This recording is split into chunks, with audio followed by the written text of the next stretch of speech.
Hey, Queen. I'm Viera Miles, and this is the Holistic Sister Circle podcast, a show where we hear the stories of soulful women all over the world dedicated to sharing insight into why holistic health is the future and what women should do today to ensure they have the necessary tools and resources to bring out their inner royal roots, assess their body, and remedy any illness from the comfort of their home. Y'all, we are setting the royal record straight, okay? If you'd like to connect with us further, you can follow us at The Holistic Sister Circle on Instagram and join the Holistic Sister Circle Facebook group for live interviews, collaborative Q&A, and exclusive training on how to build your wellness dream team. Now, let's dive into this week's episode. See you on the other side. Right. So it's neurotherapy. So that's a broader umbrella that falls underneath biofeedback.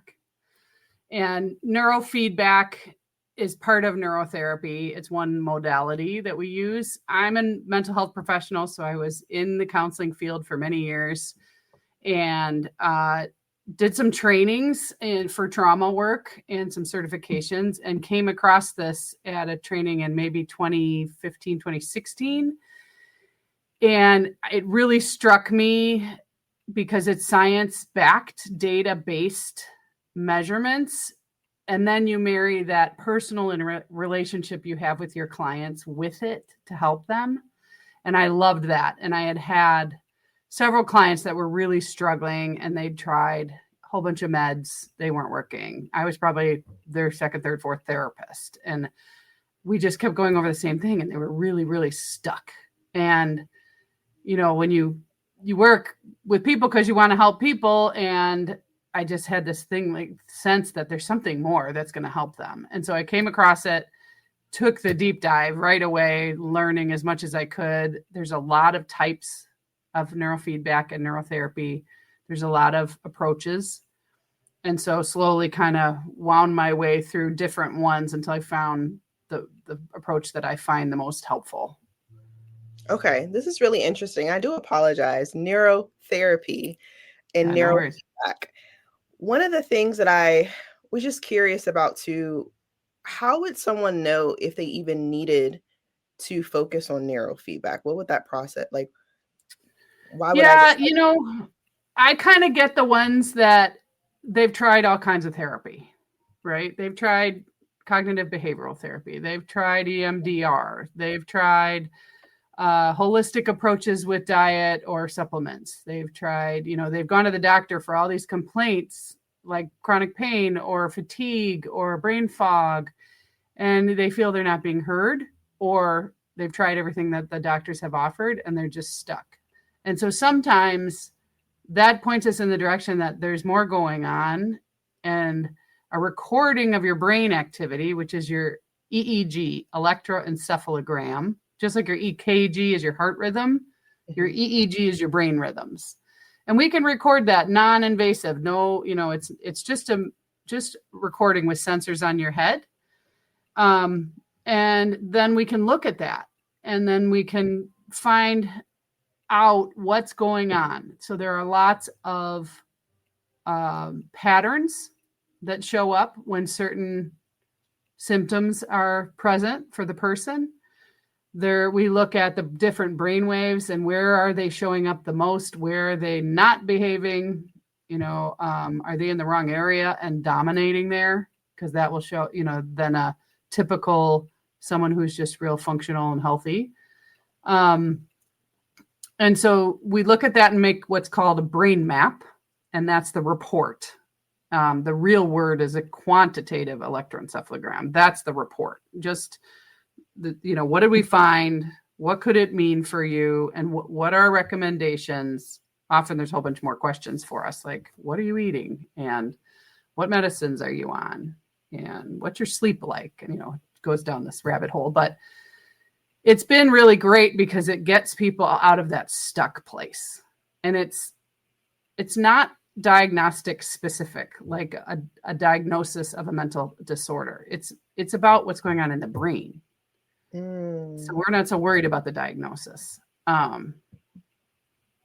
So that's That's kind of how it works. I mean, that's how we find out. So someone, with women, as you go through your phases and stages of life, careers, children, family life, perimenopause, menopause, postmenopause, so much shifts in our bodies. And sometimes we get these very strange symptoms that we've never had before. Like we wake up every night at the same time and we can't get back to sleep. Or all of a sudden our memory is shot and we can't think very clearly. Mood swings, big mood swings where we're just launching at our family and we don't want to be doing that, but it kind of feels out of our control. Those are great reasons to come and get an EEG done and see if there's something standing out that we can train then. That's the neurofeedback part. So that's actually what we're doing to help. The EEG is the assessment. Okay. And then after they go through the assessment and they're now going into the neurofeedback portion, what are some things that you've noticed that actually come up? So like right before you actually say, okay, this is what we're doing next. What are some of those things that actually come up on the chart for them to say, okay, we need to take further action here? Sure. So there are patterns in your brain waves that indicate different things. For example, your vertex, which is like your unicorn horn spot, right? If you remember, babies have that soft spot it's the very last soft spot on their skull to fuse. And so that's the vertex. It's where the last pieces of the skull firm up. And so underneath there is a part of your brain called the sensor motor strip. And if we see certain activity there, it can indicate sleep trouble. That's not just anxiety, for example. Not that anxiety is a minor problem, but if you have, for example, we'll call it beta spindles. Those are a brain activity pattern we look for at the vertex. You are going to have a very difficult time when that branch hits the window in a storm or something. Your partner might just roll over and go back to sleep or not even move at all, but it awakens you. So it's a wakefulness drive, right? So it keeps you too alert, even in your sleep. And so then you're like, okay, now my night's over. I'm up for 3 hours, right? So that kind of thing would show up. Things that would indicate anxiety trouble or trouble managing emotions. And this is for all ages. A lot of little ones we work with that are having meltdowns and there's more going on and they truly can't help it. There's something going on in the brain that's just triggering them. Depression, we see stuff that can indicate OCD type tendencies, stuff getting stuck on something and unable to move off of it. So you think of rumination, where we just think on the same thing. We chew on it over and over and over. And we can't get it to let us go. Other things like PTSD and panic and things like that. There's learning indicators if there's areas that work with language or math. We see things that show what your processing speed is. So how fast you are taking in information and handling it well in your brain's super fast. So like a split second. So there's a lot. It gives us so much information, even down to, is there inflammation? Is there blood flow issues? Wow. Is there reason to call in a cardiologist or a neurologist? Or functional med. We work with functional med too. So, wow. Yeah. And I know you talked a little bit about working with children. Have you worked with children with autism, or is there any correlation? Mm-hmm. Yeah, no, it's wonderful. Autism is a broad name that has lots of parts to it. So it's not just one thing that's going on. It's a culmination of many kind of dysregulated systems, and then they come together. So if you think of the classic where they're socially unable to connect with kids, eye contact's low, verbal interaction is difficult for them. They get thrown off by changes, things like that a neurotypical child doesn't know what to do with, right? So then they get really isolated because the other kids don't know how to manage them. But those are patterns. And so the social prosody, we call it, which is your ability to read the room your ability to interpret what's going on with someone else correctly, as well as what's going on with you. Those areas they exist in the brain. And so we'll see that, or we'll see the speech centers are disrupted. Emotional, again, where they had, a lot of meltdowns and can be really tough on the families. And that's one of my favorite things to work with is little ones that have emotional dysregulation. And not even just little ones, it can be teens, it can be, because if you help that, you're helping the whole household. Everybody gets a break. That's a really tough pattern to deal with. And it's often beyond their control, and it's not due to parenting, and it's not, it's tough stuff. So yeah, we do work with that quite a bit. Yeah. And the reason I asked too, because we have so many listeners that actually have children with autism. And to your point, with you working with quite a bit of them, I would love to know if you could just share a story, just to give them some encouragement. I think that would go a long way. And to know that whatever they're going through doesn't have to stop there. So if you could just share a story, maybe you've recently worked with a family and what the result was with that. Yeah, sure. So there's let's see, I got to be careful, right? Of course, confidentially wise. But I think of this family that came in, and they have 2 children, and one is on the spectrum, classically, not severely impaired. So it's still verbal, but pretty internally focused. So not verbally outwardly much unless very prompted. Okay. And was very, at first, very withdrawn from us. And we work as a team. I have an awesome staff. So this is in Colorado, but, and so, very little interaction, very little. And then over time, we get reports, and we need reports from parents. That really is helpful. And any other provider that they're engaged with, we try to have like a care team connection. But what was neat was I hadn't seen them in a while because I'm running back and forth between the states, whatever, but I had come in, and the next thing is they walked past me and they said, "Hi, Lisa."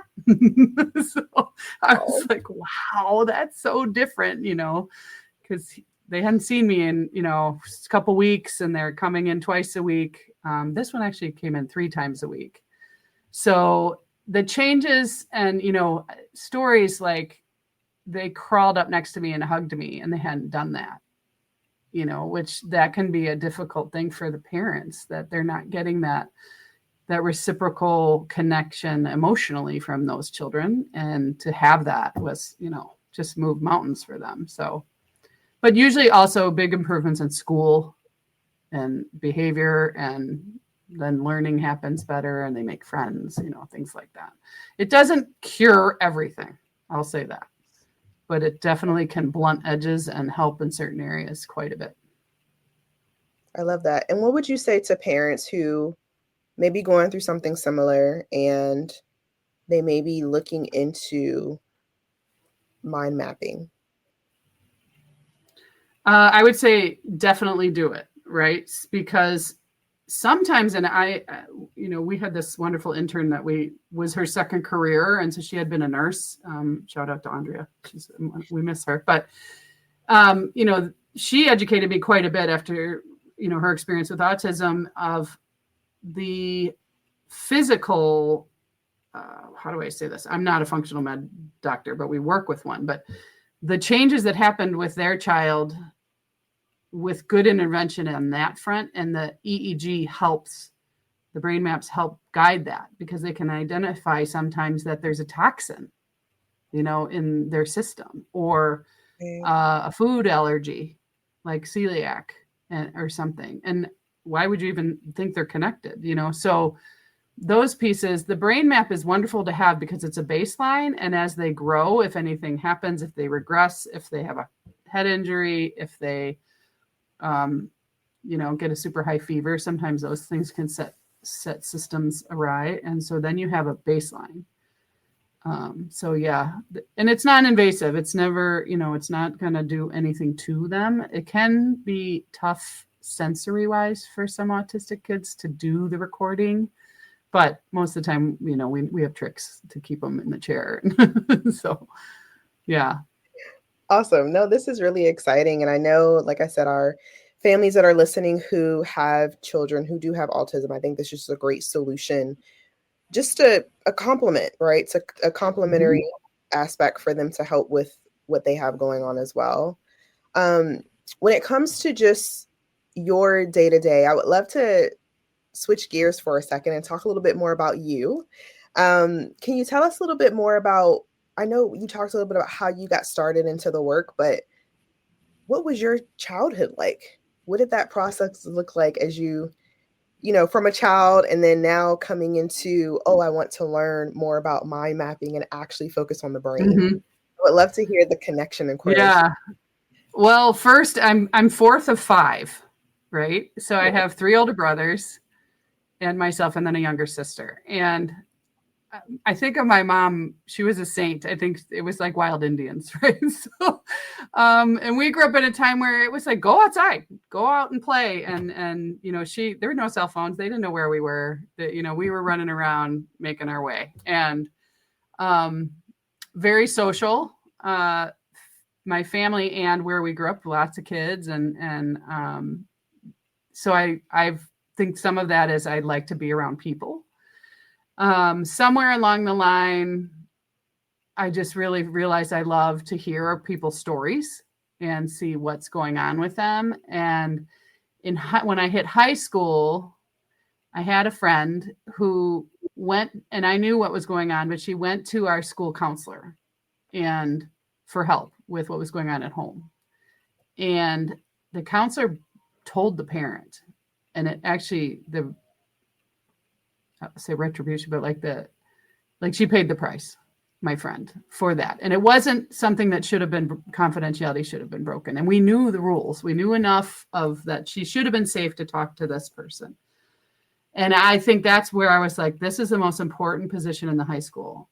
And she just, my poor friend, just paid for it. Let's just say that. So that's when I first thought I want to go into this field.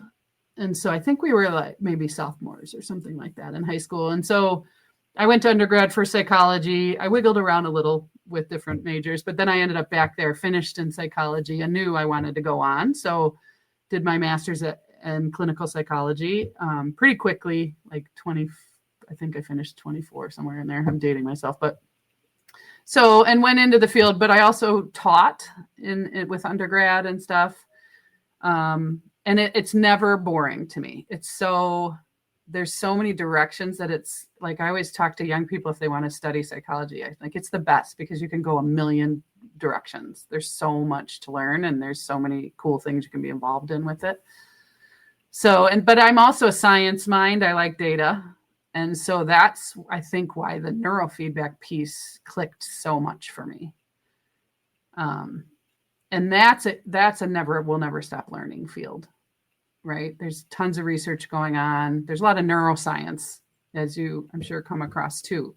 And that's pretty exciting, whether we're talking about Parkinson's and dementia. Besides working with little ones with emotional trouble, like that's one of our focuses, but also concussion work. And that's one of my passions. I was a college athlete. I have 2 children that were college athletes, and the concussion piece is scary and the CTE stuff is very scary, but I think there's a way to head that off with this tool. Wow. And I think that's powerful. Yeah.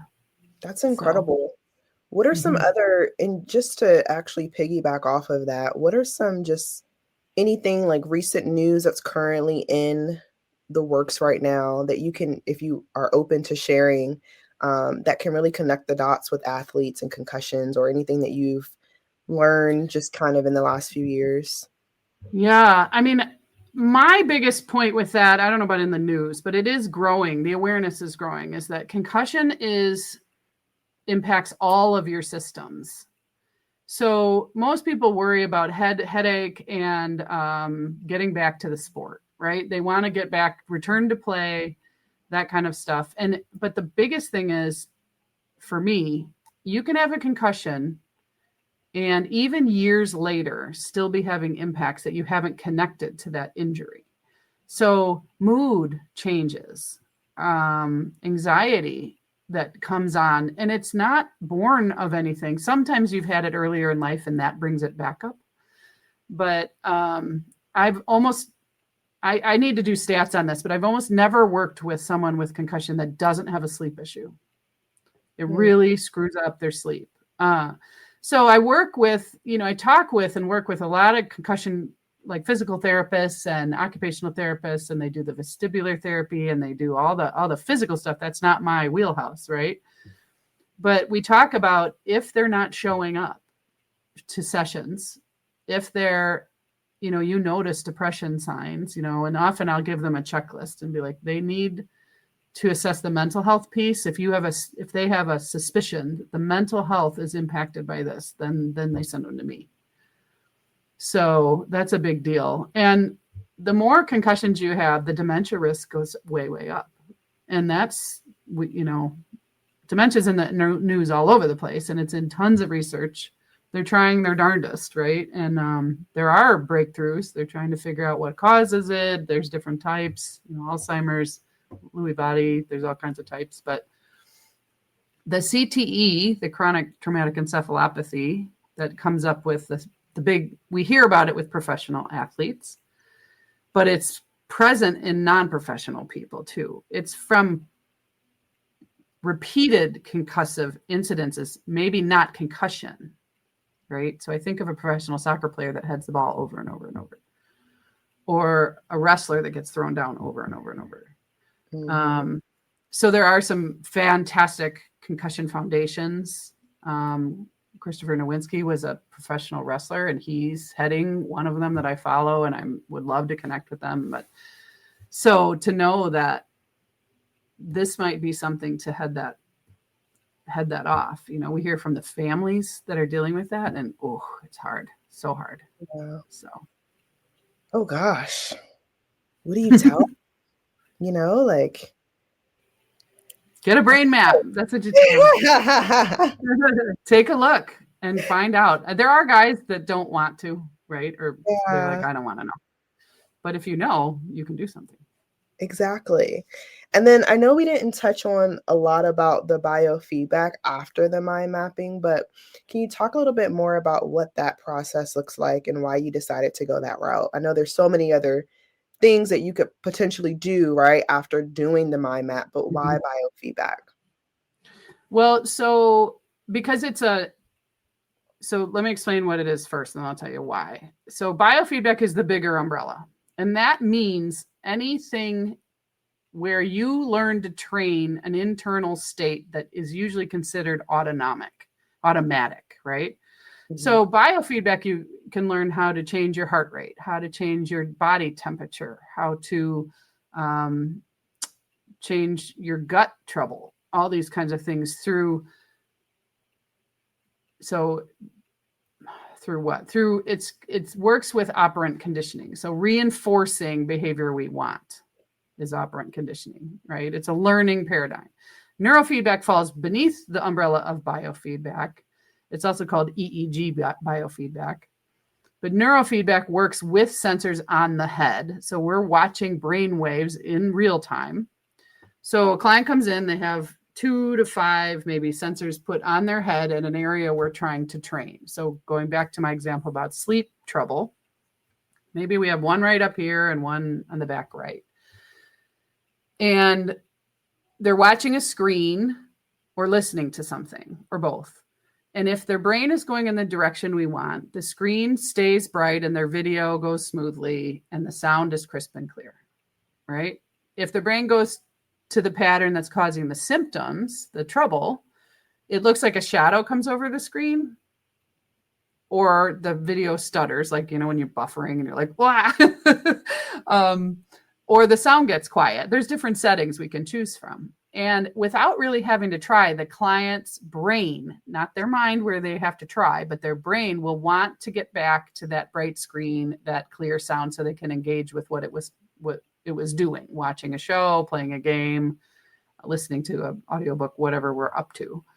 And so that bright screen, clear sound is the positive reinforcement for the brain wave we want. And so over time, it builds up And so what's cool on our end, because we're watching a laptop with data while they're watching a monitor or whatever. At each session, it gets sooner and sooner. The screen stays bright longer. So the learning they did before starts to hold. And then 7, 8, 9 sessions, usually they start to notice subtle things in their regular life. So maybe they woke up without the pit in their stomach, or they got through a math test that they would never be able to do before. They're small at first. And so often other people around them notice more than they do. But then the goal is to make those changes more robust and noticeable, and then more consistent. So they're holding all the time. And then when they get to be pretty solid, we start to wean off. And then it holds, because it's become a more efficient, functional way for their brain to work. So that's what your body is built for, right? So it holds. And most people we don't see again. We see their daughter, their neighbor, their coworker, so yeah. I love that. And you continue to have the referral system. That's awesome. Mm-hmm. So for those who are, obviously just tuning in for the first time and they're super interested in just the work that you do, and maybe they don't necessarily live in Colorado, but they want to potentially attempt something like this, like what are some feedback that you would give them? What will be a parting gift that you would provide? Sure. So I would say there's 2 organizations that are professional organizations that have directories, and one is called BCIA.org. It's Board Certification International Alliance.org. Sounds crazy, and then they have a directory, so you can look up by state, city, whatever. And then the other one is called IQCB. So the BCIA is for people that are certified providers of neurofeedback, biofeedback, heart rate variability, peak performance, all these certifications that we have to go through. Then the IQCB is for EEG board. That's a different kind of a different group, but most of them they work together or they do both. So you can find someone who's gone through a stringent, standardized training with mentorship, with study, with practice. And you really, if you're going to mess with your brain, you want someone who's really well-versed. Right. So those are where I would start. There's a lot of things called neurofeedback out there on the market that aren't necessarily that. So you really want to ask practitioners, how long have you done this? Do you have any specific certifications? Those would be good questions to ask to find somebody that's good in the field. Okay. Super helpful. Well, thank you so much, Lisa. This has been amazing. I'm so grateful to have you here. Now, if anyone wanted to connect with you further, what would that process look like? Yeah, so I'm easily found through either Illinois or Colorado through my website is mindbodyneuro.com. And you can link to us either way, either place through there. We're all over the socials with also Mind Body Neuro, LinkedIn, Insta, Facebook, all that stuff, Google. So that, reaching out with questions is absolutely encouraged. Don't hold it in your head. Let me know what you're wondering, right? So, and we're all happy to answer questions and give you direction if you're, don't know which way to go, or, and sometimes it's not the right fit. So we'll offer some other ideas, but that's the best way to find us. Absolutely. Well, thank you so much again. Until next time. Hey, take care.